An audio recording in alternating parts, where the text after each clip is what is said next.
संपत्ति, विशाल सत्ता और भरपूर सफलता। जीवन में इन सब का स्वाद चख लेने के बावजूद भी जीवन जीने का जो आनंद आना चाहिए वह आता ही नहीं। जीवन जैसे खींच रहा हूँ ऐसा लगता है। क्या वजह होगी इसके पीछे? पुष्कर, तुम्हारे इस सवाल का जवाब दूं उसके पहले ये एक काल्पनिक दृष्टांत तुम पढ़ लो। तुम्हारे मन का अधिकतम समाधान शायद उससे हो जाएगा। परमात्मा ने जगत के चौगान के बीच ये घोषणा की, मेरे पास जो भी चीज़ें हैं उन्हें मैं लुटा देना चाहता हूँ। आप सभी समय पर मेरे दरबार में हाजिर हो जाना। जिंदगी में आपको कभी किसी से कुछ भी मांगने की आवश्यकता नहीं रहेगी। घोषणा, और वह भी प्रभु की ओर से। फिर तो पूछना ही क्या। दुनिया के सभी जीव उमड़ पड़े प्रभु के दरबार में और प्रभु संपत्ति, सफलता, सत्ता, स्वास्थ्य, संबंध वगैरह जो भी खुद के पास था वह सब कुछ जगत के जीवों के बीच उछालने लगे। जीव थक जाए उस हद तक प्रभु ने सब कुछ उछाल तो दिया, पर एक चीज़ प्रभु ने ऐसी उछाली कि जिसकी ओर किसी का ध्यान नहीं गया।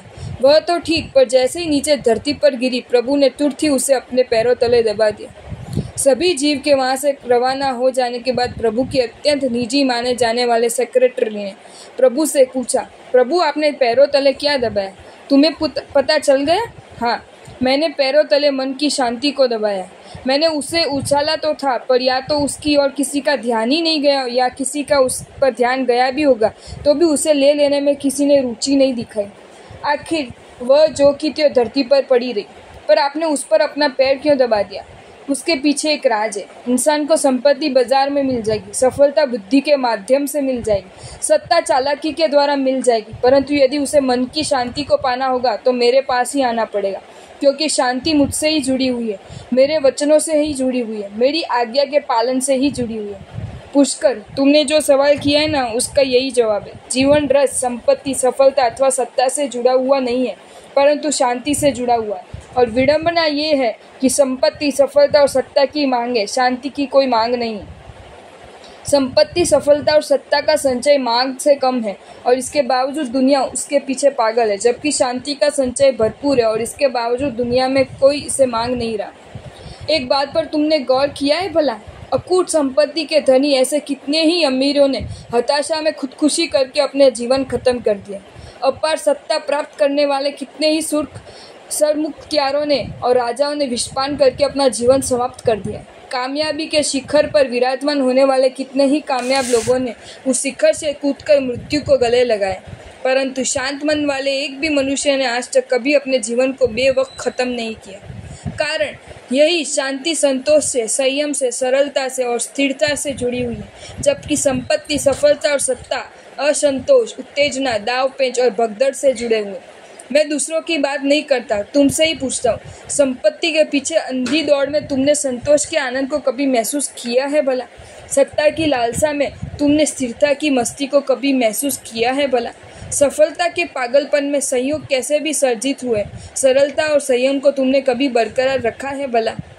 नहीं, पागल कुत्ते की तरह तुम सतत और सर्वत्र भागते ही रहे हो। तुम्हें भगवान के पास जाने का समय तो नहीं मिला, पर तुम्हारे माता पिता, पत्नी अथवा पुत्र के पास बैठने का समय भी तुमने नहीं निकाला। तुम्हारी खुद की ही भूख को तुम्हें मारते आए हो और तुम्हारी खुद की ही नींद को तुम नज़रअंदाज करते आए हो। इस स्थिति में तुम जीवन के बोझ को ढोना पड़ता हो तो उसमें मुझे कोई आश्चर्य नहीं होता, हैरत नहीं होती। एक बात की तुम्हें याद दिलाऊं, मन में पैदा होने वाले रोटी खाने की इच्छा पूर्ण करने जैसी है, क्योंकि उसके लाभ है। मन में उठने वाली 5 किलो मुरमुरे खा लेने की ख्वाहिश पूरी करने जैसी है नहीं है, क्योंकि उससे कोई लाभ नहीं है।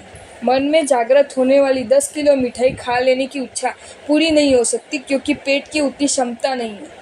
परंतु जहर पी लेने की मन में उठने वाली इच्छा पूरी हो सके, ऐसा हो तो भी वह पूरी करने जैसी नहीं है, क्योंकि उसमें मौत के अलावा और कुछ भी नहीं है। पुष्कर, अकूट संपत्ति, अपार सत्ता और अनेक सफलता, इन सबकी मन में उठने वाली आकांक्षा विष तुल्य है। जिंदगी के इतने वर्ष उस आकांक्षा को पूर्ण करने में तुमने व्यर्थ गवा दिए और उसका ये दुष्परिणाम तुम अभी महसूस कर रहे हो। जीवन जीने का तुम्हारा आनंद खत्म हो चुका है। जवाब दो, इस कटु अनुभव के बाद भी तुम उस रास्ते में वापस लौटना चाहते हो भला? संतोष, संयम, सरलता और स्थिरता, इन चारों शुभ तत्वों को तुम जीवन में, हृदय में और मन में स्थापित कर देने हेतु तैयार हो भला? याद रखना, गाड़ी गलत रास्ते पर भाग रही है ये जानने के बाद गाड़ी को वापस मोड़ने में अहंकार को धक्का नहीं पहुंचता। पाचन शक्ति कमज़ोर हो रही है, यह जानने के बाद पेट में मिठाई, नमकीन वगैरह हानिकारक द्रव्य डालते रहना बंद करने में भी अहंकार को धक्का नहीं पहुंचता।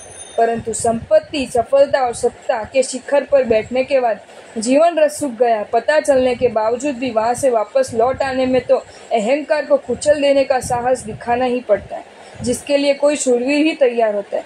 लाड़ी मिलती हो तो वाड़ी की चिंता नहीं करनी पड़ती, ऐसा यदि आपका बाह्य जगत कहता है। तो शांति का अनुभव होता हो तो संपत्ति, सत्ता, सफलता के पीछे दौड़ते रहने की आवश्यकता नहीं है, ऐसा हमारे आध्यात्म जगत कहता है।